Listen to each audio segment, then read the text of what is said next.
Welcome to TV 999 news. ముందుగా headlines చూద్దాం.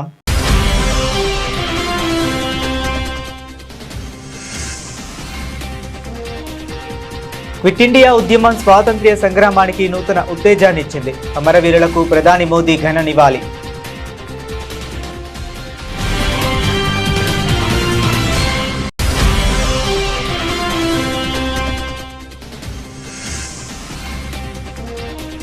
పుదుచ్చేరికి కేంద్ర నిధుల వరద.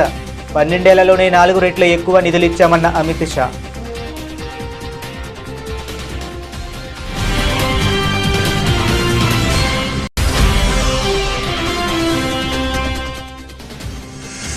బెంగళూరులో క్విట్ ఇండియా ఉద్యమ వార్షికోత్సవం. చారిత్రాత్మక ఘట్టాలను స్మరించుకున్న డీకే శివకుమార్.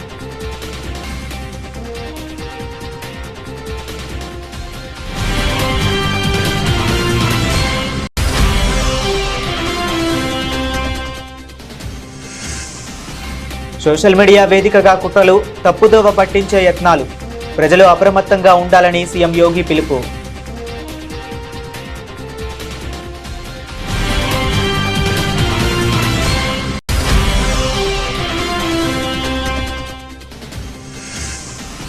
దేవాలయ భూముల పరిరక్షణకు కట్టుబడి ఉన్నాం.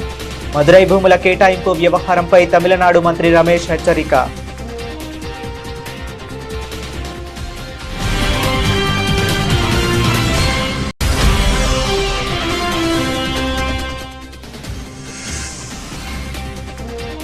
రాజీనామాపై మౌనం వీడిన ధర్మేంద్ర ప్రధాన్.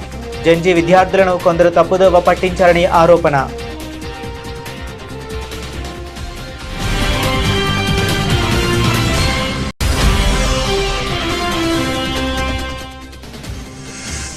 వైద్య సేవలు అందించేందుకు సిద్ధంగా డాక్టర్ ఎంసీఆర్ టీమ్స్.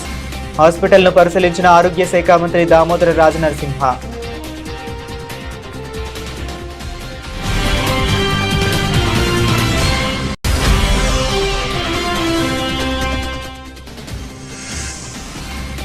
చంద్రబాబు గారు, మీకు ఆడపిల్లలు లేరా?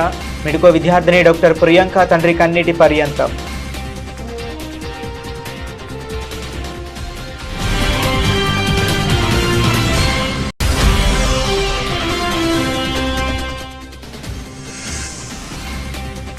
బల్కంపేట ఎల్లమ్మ పోచమ్మ ఆలయంలో కేటీఆర్ ప్రత్యేక పూజలు. బోనాల పండుగ వేళ అమ్మవారి దర్శనం.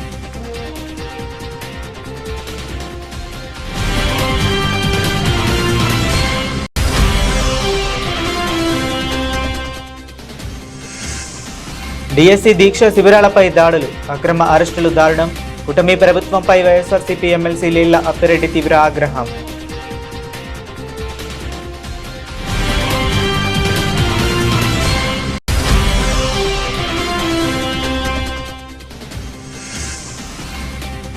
లాల్ దర్వాజా బోనాల్లో విజయ్ దేవరకొండ సందడి. అమ్మవారిని దర్శించుకున్న స్టార్ హీరో.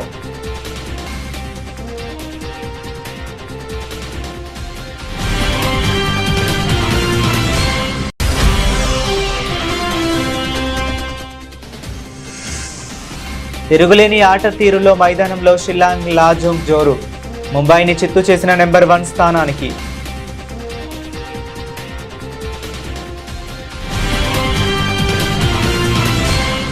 చారిత్రాత్మక క్విట్ ఇండియా ఉద్యమం స్వాతంత్ర్య సంగ్రామానికి కొత్త శక్తిని అందించిందని ప్రధానమంత్రి నరేంద్ర మోదీ అన్నారు.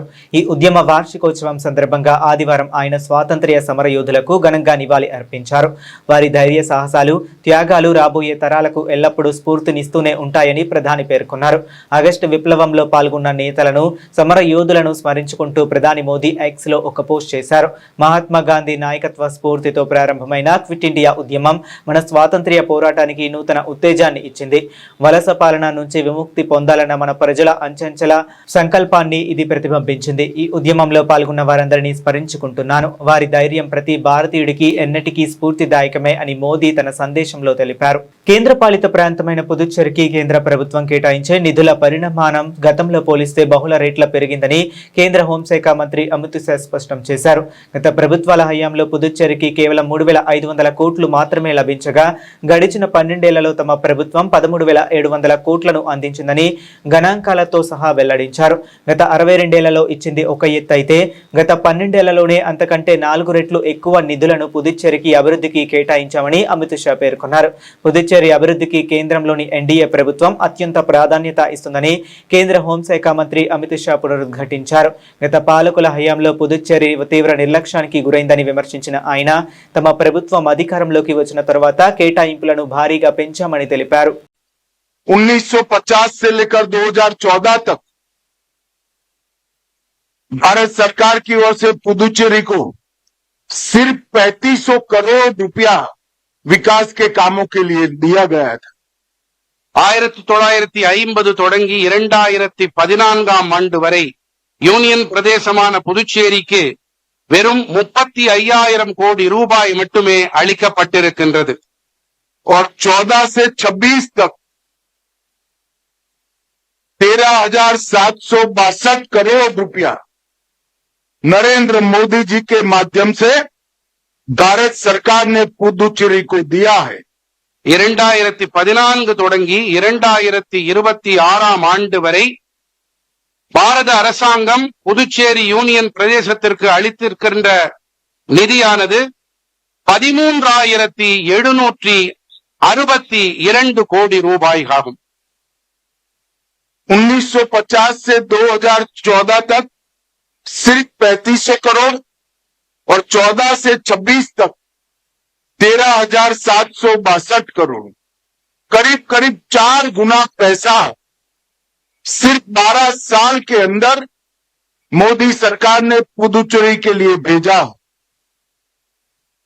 50 தொடங்கி 14 வரை வெறும் 35,000 கோடி ரூபாய், 14 தொடங்கி 26 என்ற இந்த 12 ஆண்டுகளிலே 13,762 கோடி ரூபாய், கிட்டத்தட்ட 4 மடங்கு அதிகரிப்பு இதனால் ஏற்படுத்தப்பட்டிருக்கின்றது. पिछले 9 वर्ष में पुदुचेरी में 39,000 करोड़ रुपए का औद्योगिक इन्वेस्टमेंट कराने का काम भी भारत सरकार ने किया है. క్విట్ ఇండియా ఉద్యమ వార్షికోత్సవాన్ని పురస్కరించుకుని బెంగళూరులో నిర్వహించిన కార్యక్రమంలో కర్ణాటక ఉప ముఖ్యమంత్రి డీకే శివకుమార్ పాల్గొన్నారు. ఈ సందర్భంగా ఆయన మాట్లాడిన మాటలు ఇప్పుడు రాజకీయ వర్గాల్లో తీవ్ర చర్చనీయాంశంగా మారాయి. దేశ స్వాతంత్ర్య పోరాటంలో క్విట్ ఇండియా ఉద్యమం ఎంతటి చరిత్రాత్మక ఘట్టమని కొనియాడారు.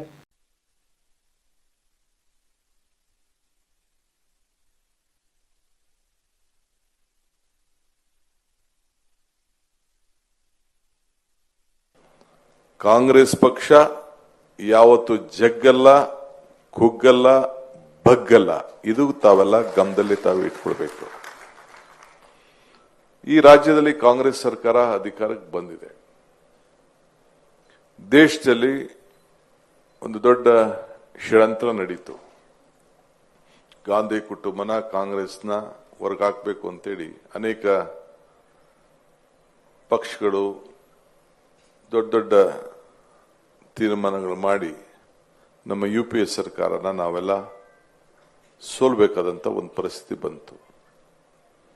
ಆದರೂ ಕೂಡ ನಮ್ಮ ಇಂಡಿಯಾ ಒಕ್ಕೂಟ ಒಂದು 25-26 ಸೀಟಿಂದ ನಮ್ದು ಕಡಿಮೆ ಆಯಿತು. ಆದರೆ ರಾಜಕಾರಣದಲ್ಲಿ ಯಾರಿಗೂ ಅಧಿಕಾರ ಶಾಶ್ವತ ಅಲ್ಲ, ಪಕ್ಷಗಳಿಗೂ ಇಲ್ಲ, ವ್ಯಕ್ತಿಗೂ ಅಲ್ಲ.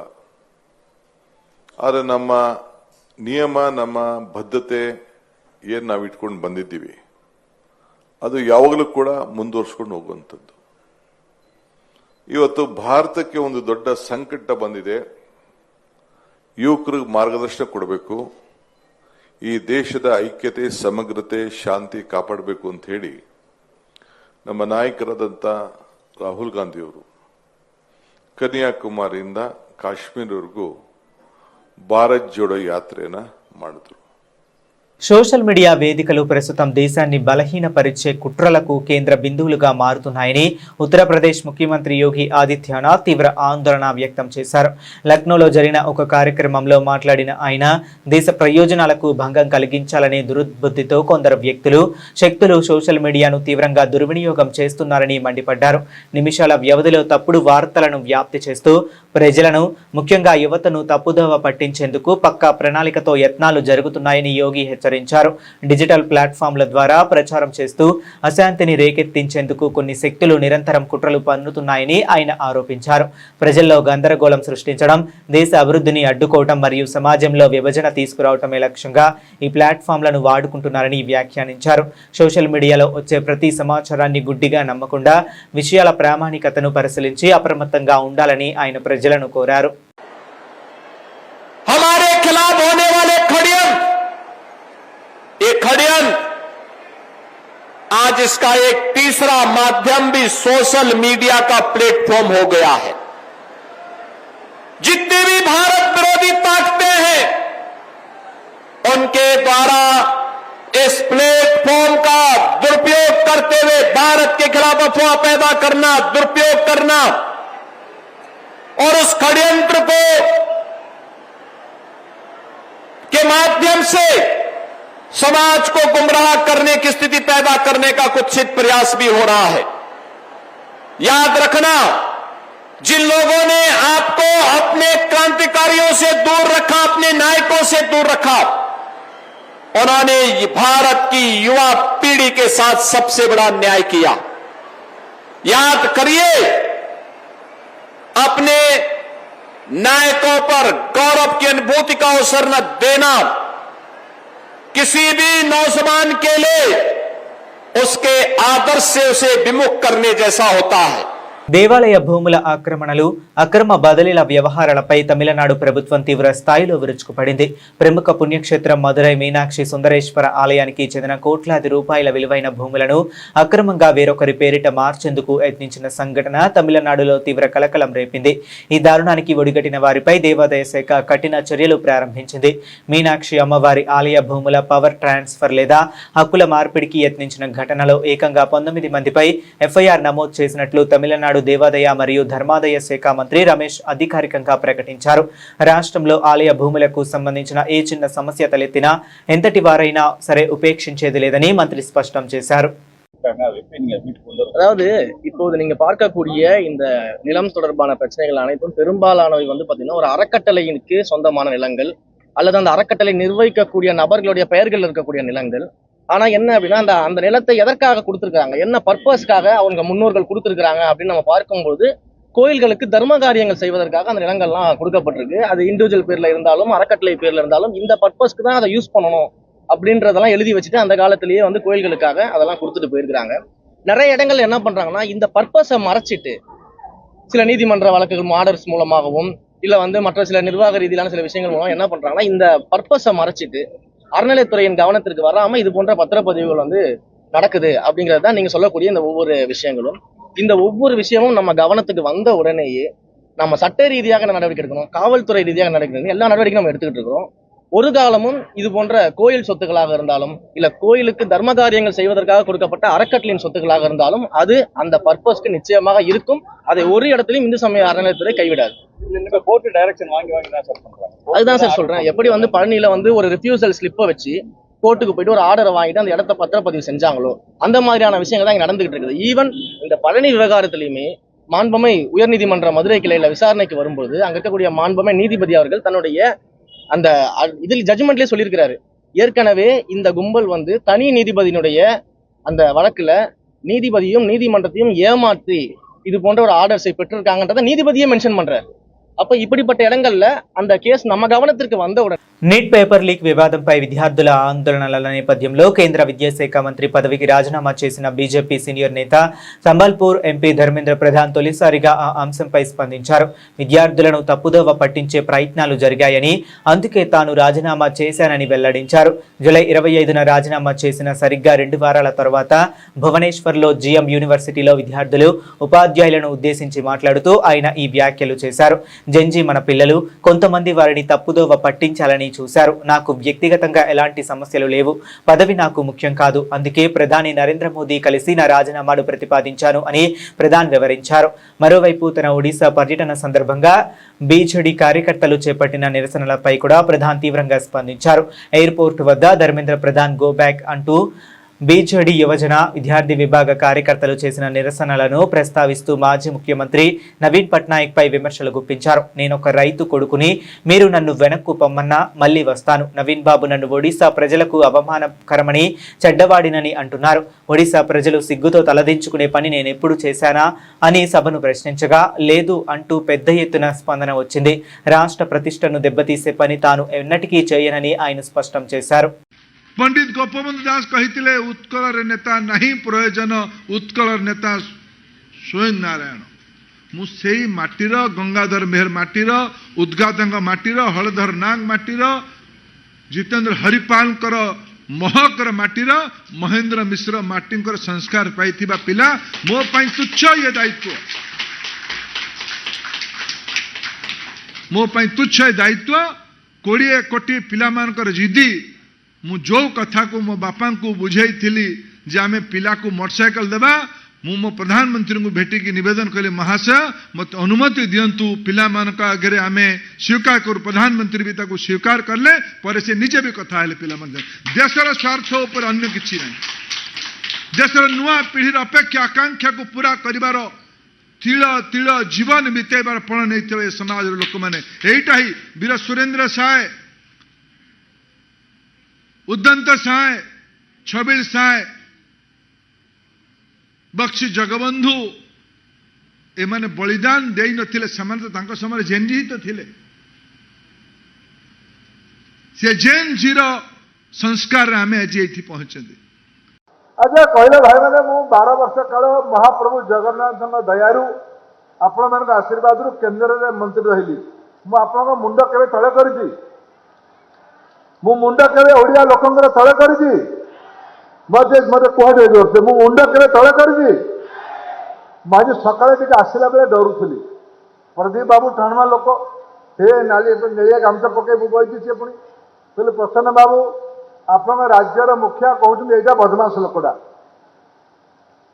ప్రజలకు వైద్య సేవలు అందించేందుకు doctor Marri Chennareddy Telangana institute of medical sciences సిద్ధంగా ఉందని ఆరోగ్య శాఖ మంత్రి దామోదర రాజనరసింహ తెలిపారు. ముఖ్యమంత్రి రేవంత్ రెడ్డి చేతుల మీదుగా డాక్టర్ ఎంసీఆర్ టీమ్స్ ను త్వరలోనే ప్రజలకు అందుబాటులోకి తీసుకురానున్నామని మంత్రి వెల్లడించారు. హాస్పిటల్ ప్రారంభానికి సంబంధించిన ఏర్పాట్లు, మౌలిక వసతులు, వైద్య సేవలు, డాక్టర్లు, సిబ్బంది, భద్రత, ఇతర సహాయక వ్యవస్థను పరిశీలించేందుకు మంత్రి Damodara Rajanarasimha doctor MCR teams ను సందర్శించారు. హాస్పిటల్లోని ఏ, బి, సి బ్లాక్లను మంత్రి పరిశీలించారు. వివిధ విభాగాల్లో పనిచేస్తున్న డాక్టర్లు, వైద్య సిబ్బంది, ఉద్యోగులతో మాట్లాడి సేవల నిర్వహణకు సంబంధించిన వివరాలను అడిగి తెలుసుకున్నారు. హాస్పిటల్లోని వివిధ విభాగాలను పరిశీలించిన మంత్రి ప్రారంభానికి ముందు పూర్తి చేయాల్సిన పనులు, అవసరమైన ఏర్పాట్లపై అధికారులతో సమీక్షించారు. మిగిలిన అన్ని పనులను యుద్ధ ప్రాతిపదికన పూర్తి చేసి హాస్పిటల్ను పూర్తి స్థాయి సేవలకు సిద్ధం చేయాలని ఆరోగ్య శాఖ, ఆర్ఎండ్బి తదితర శాఖల అధికారులు ఆదేశించారు. హాస్పిటల్ ప్రారంభమైన రోజు నుంచే రోగులకు ఎలాంటి ఇబ్బందులు లేకుండా అన్ని వ్యవస్థలు సమన్వయంతో పనిచేసేలా ముందస్తు కార్యాచరణ సిద్ధం చేసుకోవాలని సూచించారు.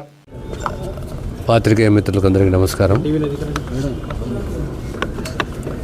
టీమ్ సనత్ నగర్ ఇనాగరేషన్కు సిద్ధంగా ఉన్నది.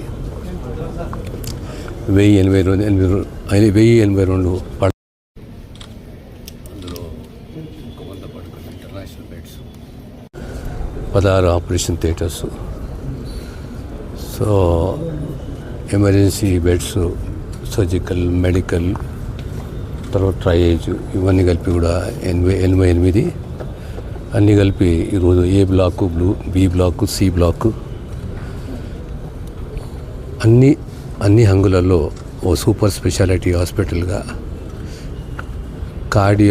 కార్డియాక్ సైన్సెస్, తర్వాత ట్రాన్స్ప్లాంట్కు సంబంధించి ప్రత్యేకంగా వైద్య సేవలు అందించడానికి టీమ్స్ సనత్ నగర్ సిద్ధంగా ఉందనే విషయాన్ని తెలంగాణ ప్రజలకు తెలియజేస్తున్నాను. త్వరలోనే ముఖ్యమంత్రి గారు దీన్ని ఇనాగరేట్ చేస్తారు. Thank you. ఆసుపత్రిలో మంచానికే పరిమితమై ప్రాణాపాయ స్థితిలో పోరాడుతున్న మెడికో ప్రియాంక పరిస్థితిపై ఆమె తండ్రి కన్నీరు మున్నీరయ్యారు. ప్రభుత్వం తమ బిడ్డ పరిస్థితిని పట్టించుకోవటం లేదని, ప్రజాప్రతినిధులు కనీసం పరామర్శించే ప్రయత్నం కూడా చేయలేదని తీవ్ర ఆవేదన వ్యక్తం చేశారు. CM Chandrababu Naidu, deputy CM Pawan Kalyan, హోంమంత్రి అనితలను ఉద్దేశించి ఆయన సంచలన వ్యాఖ్యలు చేశారు. వారానికోసారి హైదరాబాద్ కు వస్తున్న పాలకులు ఇక్కడే చికిత్స పొందుతున్న తన బిడ్డ పరిస్థితిని ఎందుకు తెలుసుకోవటం లేదని ప్రశ్నించారు. ఆసుపత్రిలో చావు బతుకుల మధ్య ఉన్న నా బిడ్డ పరిస్థితి గురించి ఇప్పటి వరకు సీఎం చంద్రబాబు గాని, డిప్యూటీ సీఎం పవన్ కళ్యాణ్ గాని ఎలాంటి సమాచారం తెలుసుకునే ప్రయత్నం చేయలేదు. హోంమంత్రి అనిత గారు, మీకు కూతురు లేదా, ఆడపిల్లలంటే మీకు దయలేదా అని ఆయన తీవ్రంగా ప్రశ్నించారు. వారం వారం హైదరాబాద్ లోనే ఉండే నాయకులు ఆసుపత్రిలో పోరాడుతున్న ఒక ఆడబిడ్డ పరిస్థితిపై ఎందుకు స్పందించడం లేదని వాపోయారు. తమ కుటుంబం ఎదుర్కొంటున్న మానసిక వేదనను వివరిస్తూ ఇప్పటికైనా ప్రభుత్వం స్పందించి తన బిడ్డకు న్యాయం చేయాలని, మెరుగైన వైద్యం అందించి కాపాడాలని కన్నీళ్లతో విజ్ఞప్తి చేశారు. ఇంతమంది మీడియా ముందు నేను అడుగుతున్నాను సార్, ఈ ప్రభుత్వాన్ని, చంద్రబాబు నాయుడు గారు, మీకు ఆడపిల్లలు లేరా? మీకు కూతురు లేరా? చెల్లెండ్లు, అక్కలు మీకు లేరా? మీకు అసలు ఆడపిల్లల ప్రాణము పోతుందంటే ఏం సార్? ఒక్కసారి హాస్పిటల్గా మీరు అక్కడే వారం వారం వస్తారుగా హైదరాబాద్కి, ఒక పూట వచ్చి పలకరించలేరా, పరామర్శించలేరా? పవన్ కళ్యాణ్ గారు మీరు ఉప ముఖ్యమంత్రిగా ఉండి మీకు ఎంతో మంచి పేరుంది. ఇలాంటి బాధల్ని వింటే మీరు తట్టుకోలేరు. మీరు కూడా ఒక ఫోన్ లేదు, ఒక విజిట్ లేదు. ఏం సార్ ఇది? మీరు స్పందించాలి కదా సార్. ఇంత న్యూస్ స్టేట్ మొత్తం ఇంత మారు మోగిపోతుంది, ఇంత దారుణం జరిగింది, అమ్మాయిని ఇంత అన్యాయంగా చంపారని చెప్పి విన్న తర్వాత కూడా మీరు ఒక ఫోన్ చేయలేదు. ప్రభుత్వం నుంచి ఏ స్పందన లేదు. ఎడ్యుకేషన్ మినిస్టర్ గారు, లోకేష్ గారు, మీరు కూడా ఎన్నో విషయాల్లో మీరు సహాయకంగా ఉంటారు, ప్రజల కష్టాలను అర్థం చేసుకుంటారు. మరి మా పట్ల ఈ మెడికల్ విద్యార్థిని తన అందమైన జీవితం కళ్ళ ముందు ఇక మేము చూడబోతున్నప్పుడు మా అందమైన కళల సౌధం మా తల్లిదండ్రుల కళ్ళెదుటే కూలిపోతే మా కడుపు కోత ఎంత ఉందో మీకు అర్థం కాలేదా సార్? మీరు స్పందించండి సార్, మీరు రాండి సార్, మా బాధను అర్థం చేసుకోండి సార్. ఇలా హిట్ ఇచ్చి చంపేసి తిరిగొచ్చా సార్ సమాజంలో? బాగుందా సార్? మీకు మీ చట్టాలు కరెక్ట్గా పనిచేస్తున్నాయండి? ఇలా చేయొచ్చా అందరూ? మహిళా హోమ్ మినిస్టర్ గారు, అమ్మ మీరు కూడా ఆడపిల్లే, మాకు అమ్మ లాంటి వారు, మీకు చెల్లెళ్ళు లేరా, కూతుళ్ళు లేరా? ఆడపిల్లలంటే మీకు దయ లేదా? అమ్మాయి ఏంటి ఒక డాక్టరు, వీళ్ళ పట్లనే ఇంత మీడియా ద్వారా ఇంత న్యూస్ వస్తుంటే కూడా మీరు చూడలేదా? మీ మనసు కదలలేదా? ఏంటండి ఇది? 30 ఏళ్ల వయసు వచ్చే వరకు ఎంత ఖర్చులు, మా ఎఫర్ట్ అంతా, మా కష్టమంతా దారబోసి అమ్మాయికి చక్కగా చదువుకునే అమ్మాయి కాబట్టి సక్సెస్ అవుతారని చెప్పి మేము వాళ్ళకి అన్ని రకాలుగా చదివించుకొని ఫైనల్గా ఫలాలిచ్చే సమయం దగ్గరకు వచ్చే టైంలో మా ఆశలన్నీ అడియాసలు చేసి ఇట్లా జరిగిన తర్వాత మాకు ఎంత కడుపుకోతా ఉంటుంది. ఏడ్చి నా కంట్లో నీళ్లు ఆవిరైపోయినాయి, నా కడుపులో కసి అంటే ఎంత బాధ ఉందో నేను తట్టుకోలేను. ఇంకా మీడియా ముందు ఏడవటం వల్ల ఉపయోగం లేదని నాకు అర్థమైంది. ఏడ్చి నా కళ్ళలో నీళ్లు కూడా ఆవిరైపోయినాయి. కసిగా వాళ్ళు యాక్సిడెంట్ చేసి చంపేస్తే మా బాధ ఎట్లుంటుందో మీరు మీరందరూ తల్లిదండ్రులు, మీకు కూడా పిల్లలు ఉంటారు, ఎట్లుంటుందో మీరు చెప్పండి సార్. నేను ఒడిసులో నుంచి ఆ బాధని నేను చెప్పలేను సార్. కాబట్టి మా కుటుంబానికి తీరని లోటు జరిగింది. ప్రభుత్వం ఇప్పటికైనా స్పందించి సార్ మానవత్వం చూపించండి, మానవత్వం చూపించి మీరు స్పందించి ఎంత తీరని బాధ కలుగుతుంది సార్. ప్రభుత్వం నుంచి ఎలాంటి సహకారం, కనీసం వైద్యానికన్నా ఏమైనా స్పందిస్తున్నారా? ఒక మెసేజ్ పెట్టారా? పోనీ మా ప్రభుత్వం తరపున వైద్యం చేయండి, ఈమె ఒక డాక్టరు మెరుగైన సేవలు అందించడని ఒక మెసేజ్ పెట్టారా? ఒకరైనా మాకు ఒక ఫోన్ చేశారా? హాస్పిటల్కి వచ్చారా? ఏంటి సార్? ప్రభుత్వం పని చేస్తుందా లేదా నాకు అర్థం కావాలి కదా సార్. మా బాధలు మీకు తెలియాలి కదా సార్. ఇలాంటివి జరిగినప్పుడు కూడా మీరు స్పందించకపోతే ఇంకా ఏంటి సార్? అసలు ఇది ప్రజాస్వామ్యమా? అసలు మేము ఎక్కడ బతుకుతున్నాం సార్? ప్రజాస్వామ్యం బతుకుతున్నామా? ఇష్టం వచ్చినట్టు ప్రవర్తించే సమాజంలో బతుకుతున్నామా? మీరు దయచేసి మా బాధను అర్థం చేసుకొని మాకు న్యాయం చేస్తారని మీ ప్రభుత్వం మీద మాకు నమ్మకం ఉంది సార్. ఇప్పటికైనా స్పందించండి సార్, దయచేసి స్పందించండి సార్. సంబంధిత అధికారులు అందరూ కూడా మాకు న్యాయం జరిగేటట్టుగా స్పందించడమని నేను మరీ కోరుకుంటున్నాను సార్. బోనాల పండుగను పురస్కరించుకుని రాజధాని హైదరాబాద్ లో పండుగ వాతావరణం సంతరించుకుంది. ఈ సందర్భంగా బల్కంపేట శ్రీ ఎల్లమ్మ పోచమ్మ దేవాలయాన్ని బీఆర్ఎస్ వర్కింగ్ ప్రెసిడెంట్ కేటీఆర్ సందర్శించారు.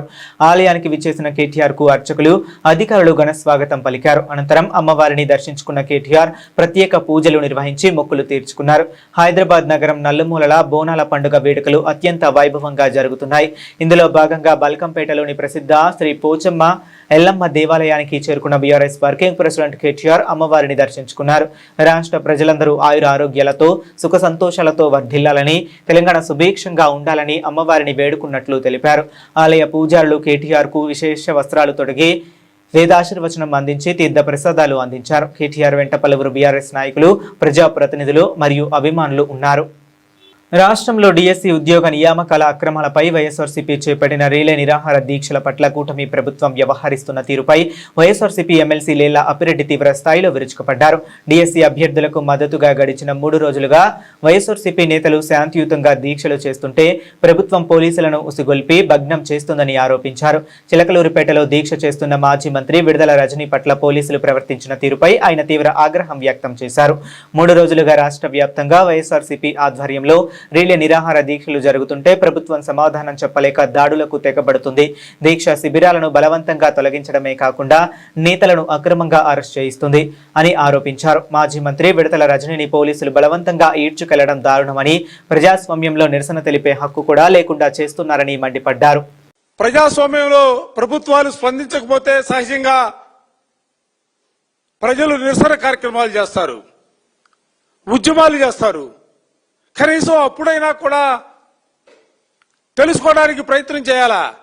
కానీ ఈ రాష్ట్రంలో డిఎస్సికి సంబంధించి అనేక రకాలుగా ఉద్యమాలు జరుగుతున్నప్పటికీ, ముఖ్యంగా వైఎస్ఆర్ కాంగ్రెస్ పార్టీ ఆధ్వర్యంలో గడిచిన 3 రోజులుగా ఈ రాష్ట్రంలో రిలే నిరాహార దీక్షలు 175 నియోజకవర్గాల్లో విద్యార్థులు, యువత, నిరుద్యోగ యువతతో పాటుగా వైఎస్ఆర్ కాంగ్రెస్ పార్టీ శ్రేణులందరూ కూడా కలిసి పెద్ద ఎత్తున నిర్వహిస్తా ఉన్నారు.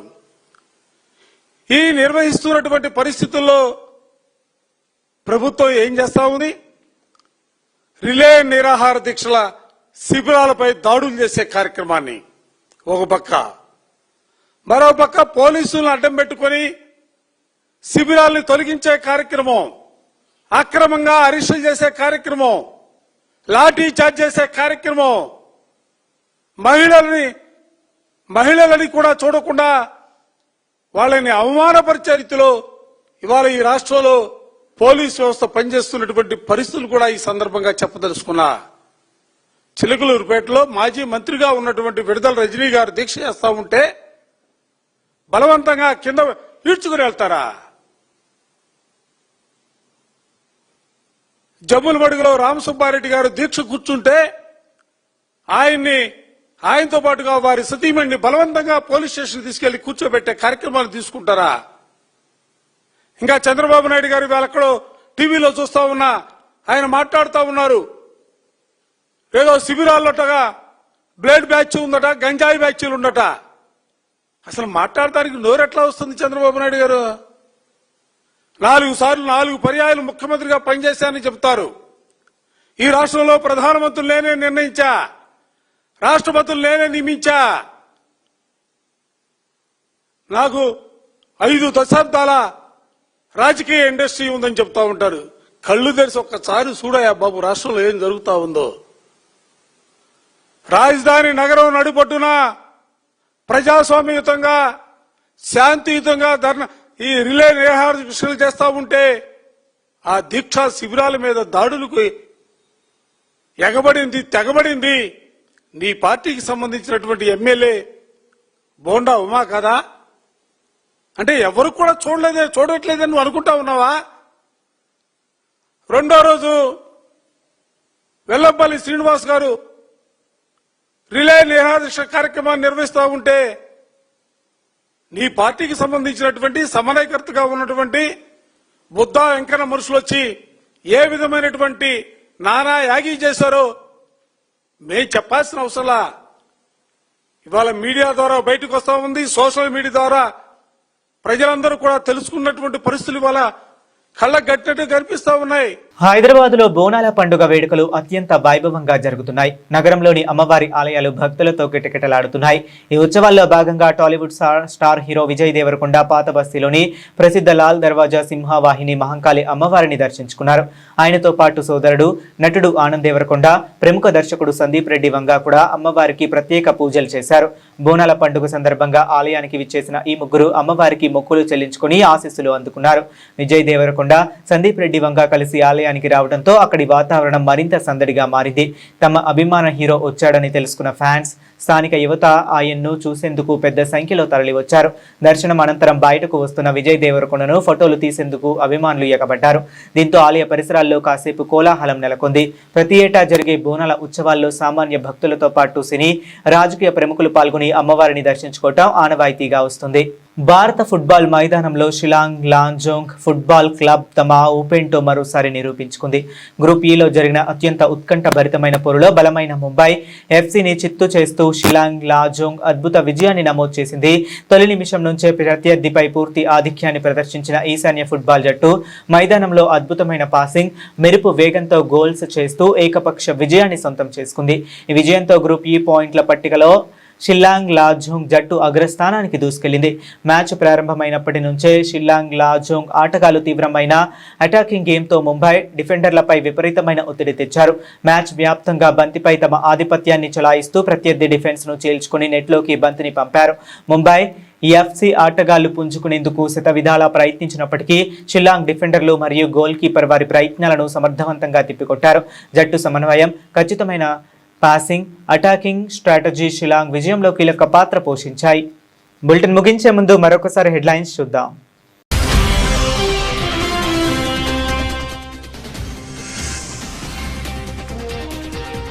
క్విట్ ఇండియా ఉద్యమం స్వాతంత్ర్య సంగ్రామానికి నూతన ఉత్తేజాన్నిచ్చింది. అమరవీరులకు ప్రధాని మోదీ ఘన నివాళి.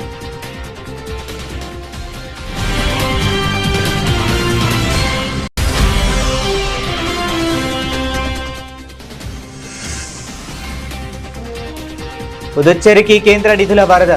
12 ఏళ్లలోనే 4 రెట్లు ఎక్కువ నిధులిచ్చామన్న అమిత్ షా.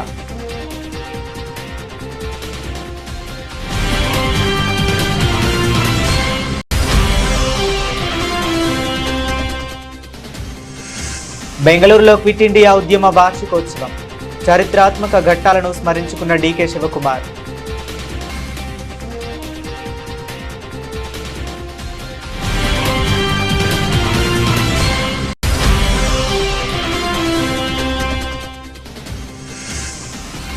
సోషల్ మీడియా వేదికగా కుట్రలు, తప్పుదోవ పట్టించే యత్నాలు. ప్రజలు అప్రమత్తంగా ఉండాలని సీఎం యోగి పిలుపు.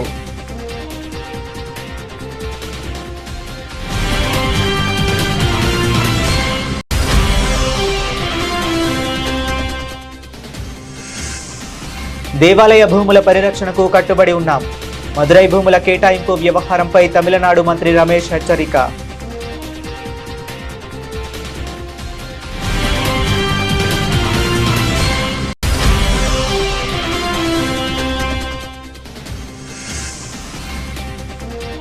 రాజీనామాపై మౌనం వీడిన ధర్మేంద్ర ప్రధాన్.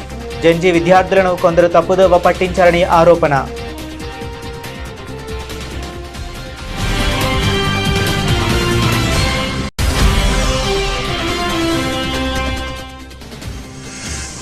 వైద్య సేవలు అందించేందుకు సిద్ధంగా డాక్టర్ ఎంసీఆర్ టీమ్స్. హాస్పిటల్ను పరిశీలించిన ఆరోగ్య శాఖ మంత్రి దామోదర రాజనరసింహ.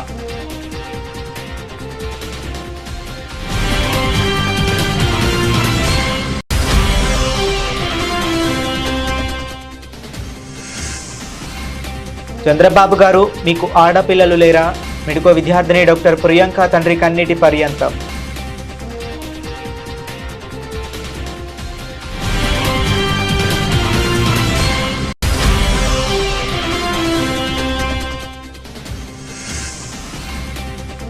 బల్కంపేట ఎల్లమ్మ పోచమ్మ ఆలయంలో కేటీఆర్ ప్రత్యేక పూజలు. బోనాల పండుగ వేళ అమ్మవారి దర్శనం.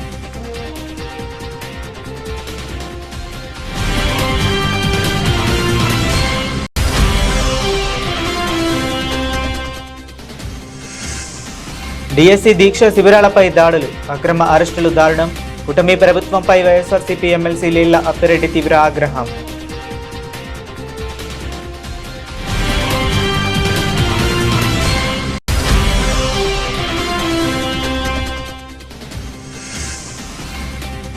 లాల్ దర్వాజా బోనాల్లో విజయ్ దేవరకొండ సందడి.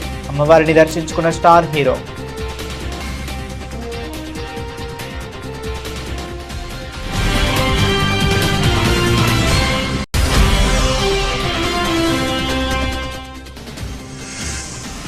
తిరుగులేని ఆట తీరులో మైదానంలో షిల్లాంగ్ లాజోంగ్ జోరు ముంబైని చిత్తు చేసిన నెంబర్ 1 స్థానానికి.